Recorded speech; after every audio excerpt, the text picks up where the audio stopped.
I always do a real quick audio test before I start recording. I guess technically it's part of the recording. You do a little audio test or you record. This time I was singing I Come From a Land Down Under, the old Men at Work song from the 80s. The 80s. And I don't know why I was singing it. I just had a moment. Anyway, boy, there's a lot that goes on in the world every week, and I usually talk about that stuff. Like, I'm going to briefly talk about it today, but I want to talk about something else instead. Instead of what's happening as the world burns, I'm going to talk about something a little more personal, and then probably wrap it up with a little bit more of the world burning. But we can't do anything until we officially kick off. So kick it.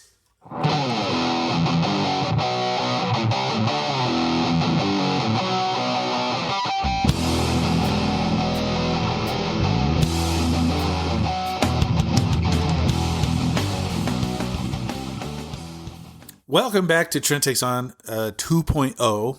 I am the Trent from the title of the show. For those who haven't shared this with a buddy, this is a good episode to do that. Share me with a friend. Say, hi, this is Trent. He's trying to be good this week.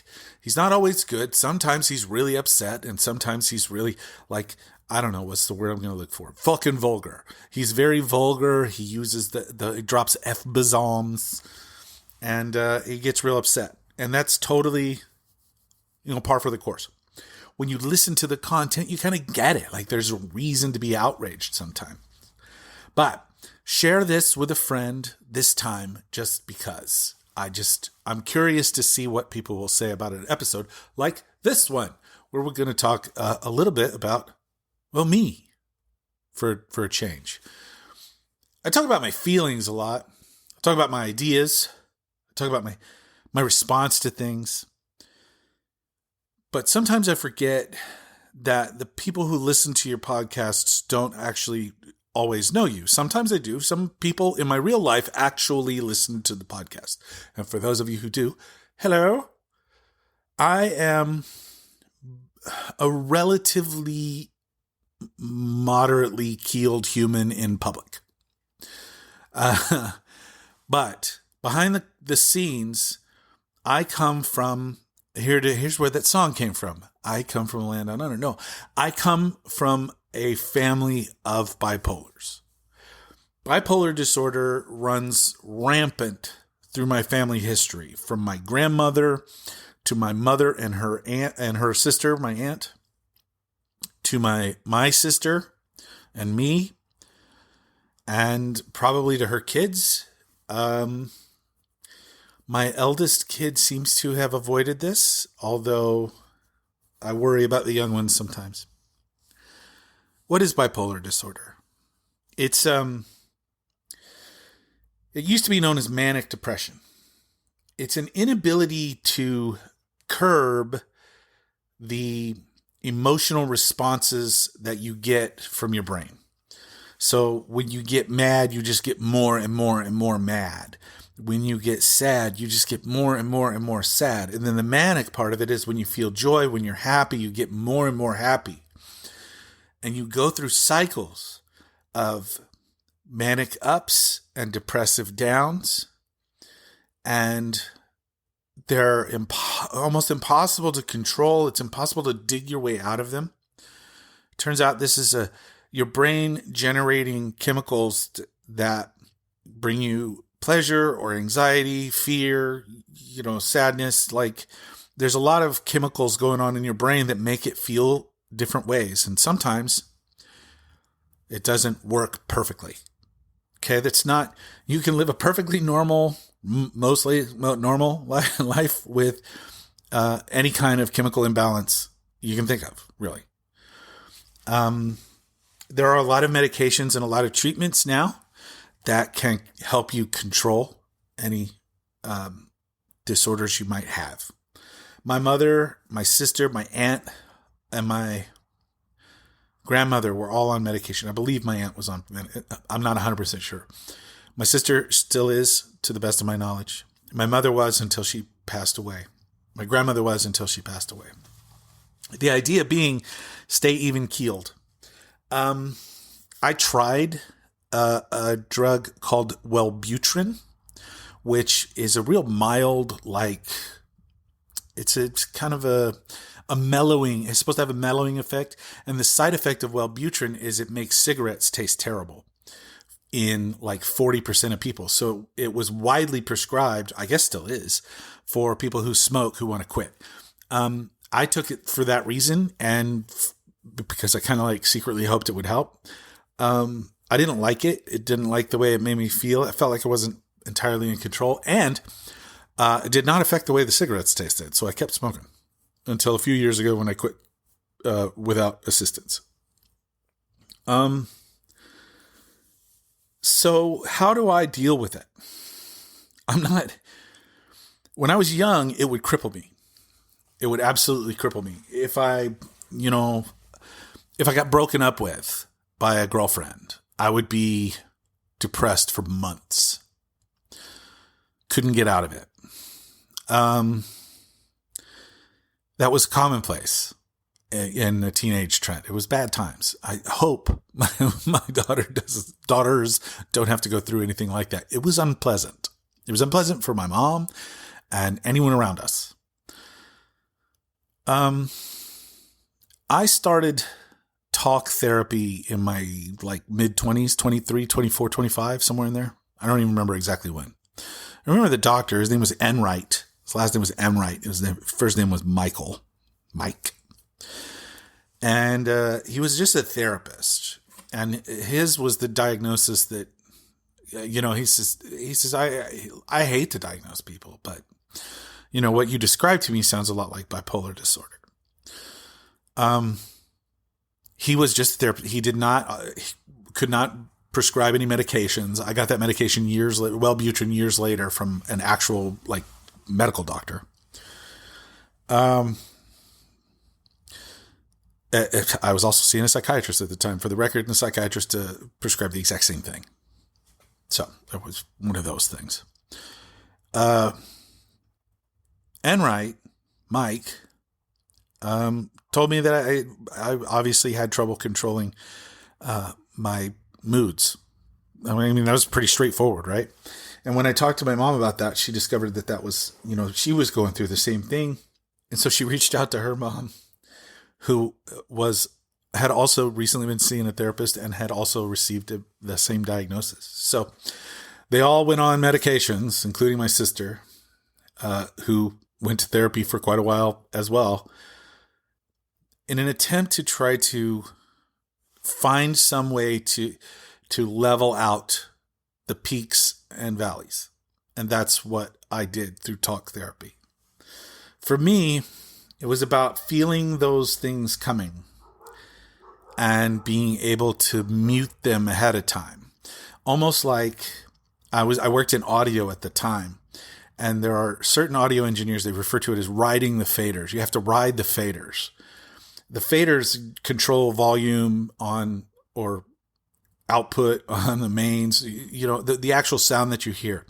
These faders, you can ride them. Sometimes you want to ride them down. You want to make it dimmer. You want to make the sound lower. You want to bring them up. You want to make the sound brighter. I would ride the faders, and I would ride the faders on my emotions. And that's how I kept from getting too high or too low. And it was almost like I discovered a new way to be me. I'm a passionate guy. You listen to this show, I'm not going to bullshit. I'm not going to fuck around. I'm going to be straight up with you. And at times I'm going to be passionate and bold, and I'm going to speak my mind, and I'm going to tell you in no uncertain terms how I feel, especially when people are being awful to others or when injustices are happening. Those are the times when I kind of let it go. I let it fly. I release the faders. I take off the handbrake, whatever metaphor you want to use. And I let the emotion just burst through me. And you can utilize these moments for creative output. You can if you're really creative about the way you approach certain situations, you can come into, say, a party having, kind of amped up your positive energies by listening to a favorite song or doing a favorite activity just before you show up into the party. And then you see people and you just kind of like, you just go with the flow. You see people that you haven't seen in a while and you get excited to see them, and you just let it go, let it build on top of itself. Don't hold it back. Just let the fun happen. Let the joy wash over you. And you can do that. And it's an amazing experience when you pull it off. I'm really good at going to parties. I have been for a really, really long time. I was a party animal in my 20s and 30s.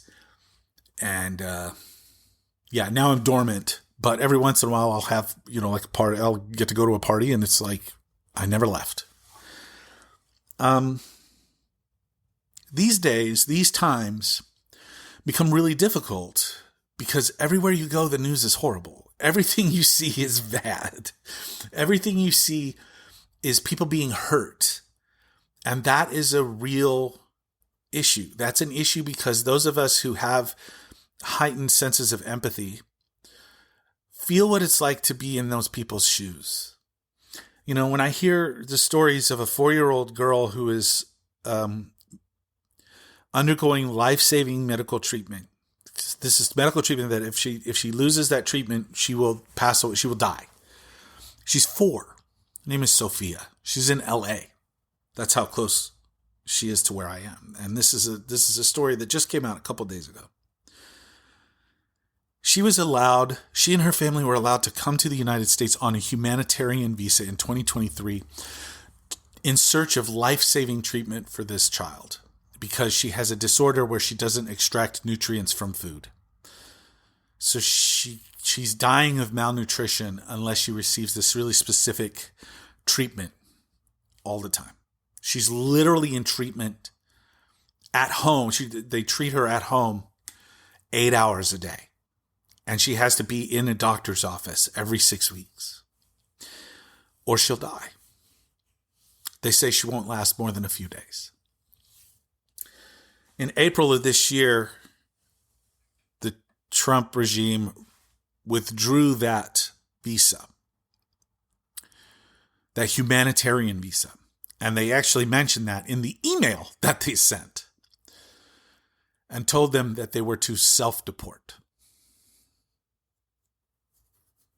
Now, they're doing everything they can to try to continue this life-saving medical treatment for this 4-year-old little girl.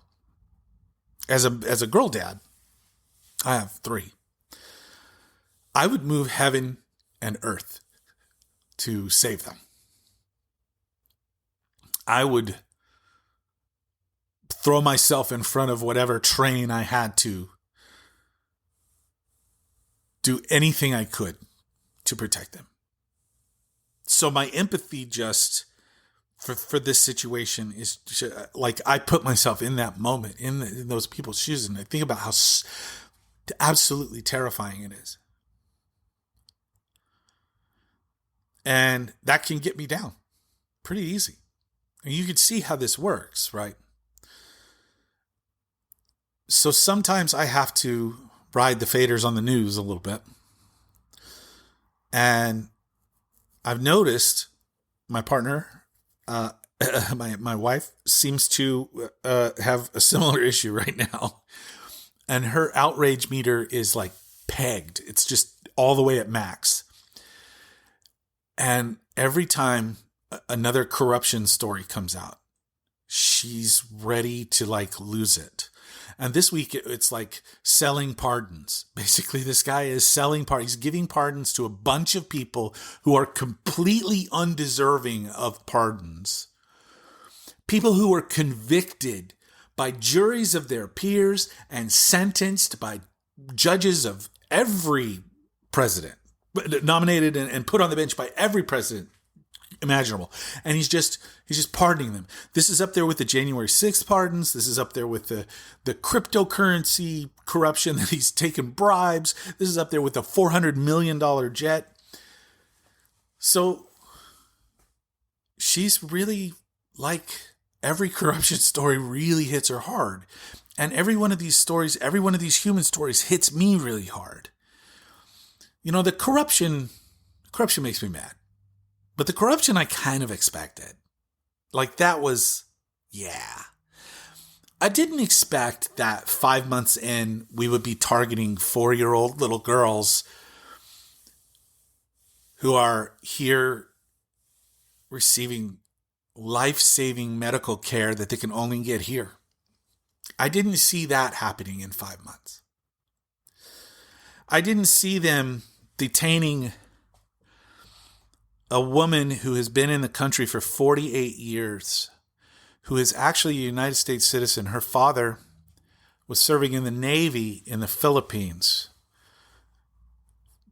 when she was born. And they moved back to the States 48 years ago. She has 3 children here. She's disabled. She is now in a wheelchair. But ICE apprehended this woman, broke her wheelchair, dragged her away, and they have her in custody right now. An American citizen. So, stories like that get me. They get me, and some days I'm a little bit broken. I had a great Memorial Day weekend. I took myself off the news. I just kind of stepped away. I did read a little bit here and there, but you know, I had a really great barbecue with my neighbor, good neighbor George, and his family. We had a blast. The kids playing together, playing video games and playing outdoors. Had a really good weekend. We've had a good beginning of this week. But every once in a while, I think that maybe I don't have as good a grip on it as I need. Maybe I do need to take an even bigger step back. But then there's the realization that this thing that I do, talking into this microphone, talking to you, talking to me, is a form of self-help. It's a form of therapy. It's a form of, listen, we all feel better when we communicate what goes on inside us. And I'm communicating right now, communicating with sometimes strangers and sometimes people who know me. I am not ashamed of the way I feel. I am not ashamed of the voice that I have and the things that I say in hopes that it betters this world. How could I be? That's what makes what I do important. When it's for positivity, when it's to try and lift us up, to remind people that we are in this thing together. And society works when we're all in it together, when we all have the right frame of mind, when we all realize how important it is to just be kind. Simple. It's Christian, actually. It's not just Christian. Every religion across the world has this like moral code, and at its base is always the simplest: to be kind. Now, there may be some like culty, offshooty religion nonsense that is more like, burn the world, whatever. I don't subscribe to those, and I don't think anybody else should either. That's a bad way to go through life as a nihilist. It's bad for your brain. It's bad for your relationships with others. It's bad to make friends with. We're nihilists, Lebowski. We don't care about anything. I go through these cycles, these emotional cycles where I'm up, where I'm down. The Trump administration has been really hard on me, like really Trump regime. The last 5 months have been really, really hard on me. This whole thing started the day after my 50th birthday, January 20th. I turned 50, and then the next day, all hell broke loose. They took over, and the parade of vengeance began. And it's a scary time to not want to be a fascist because the fascists have the power and the people who are supposed to check them are cowards. The Republican Congress is just littered with cowards and sycophants and true believers. Yeah, there's true believers too. And that's scary too. Immigrations and Custom Enforcement, ICE as it's known, is running around in masks without even they're identifying themselves, and they're arresting people. They've got this new thing that they're doing at immigration hearings where they remove people's immigration status and force them to come in to reapply.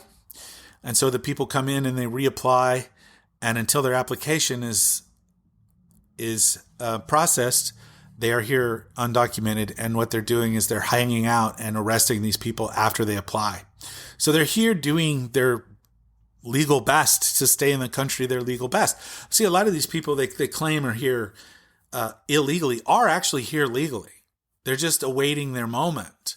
There are asylum seekers who are here because that's a law. There's a law that says we have to allow asylum seekers into the country while we adjudicate their claims. See, the Trump regime, doesn't want to adjudicate those claims. They just want to get rid of people. Why? It's just cruelty. That's the only reason. Cruelty, it's racist. They allow white South Africans in on temporary protected status, but they removed the temporary protected status of 350,000 Venezuelans who fled the Maduro regime and their military takeover of the government. White South Africans? Okay. Yeah, I'm sure Elon Musk had nothing to do with that. Anyway, all these things add up. And part of what I want to say is what you do as individuals matters. And sometimes it's hard to do the right thing because you're under pressures from all kinds of things. Maybe it's bipolar disorder. I don't know. I'm not going to diagnose you. I'm just saying you have to take care of yourself before you can actively help take care of someone else. My grandfather's take on this was, if you see someone in quicksand, the worst thing you can do is to get into the quicksand with them. The meaning behind that was not leave them to die, but stop and think for a moment and come up with the best plan of attack to deal with this. And that's the thing, isn't it? We're all searching for a good plan. We're all searching for leadership who deliver good plans and say, this is the plan, everybody. And we all go, yes, let's do this. Let's jump to it and be together in this. And yeah. But right now, there's no centralized leadership. It's all individuals. It's all little pockets.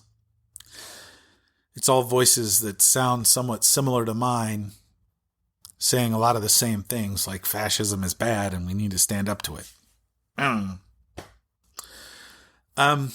There's a huge rally protest planned on June 14th, which is about 2 weeks away from right now. You can find information on it at indivisible.com at 50501.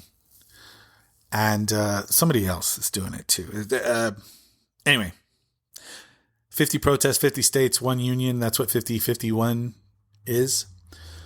Indivisible has been a long time progressive grassroots organizing movement.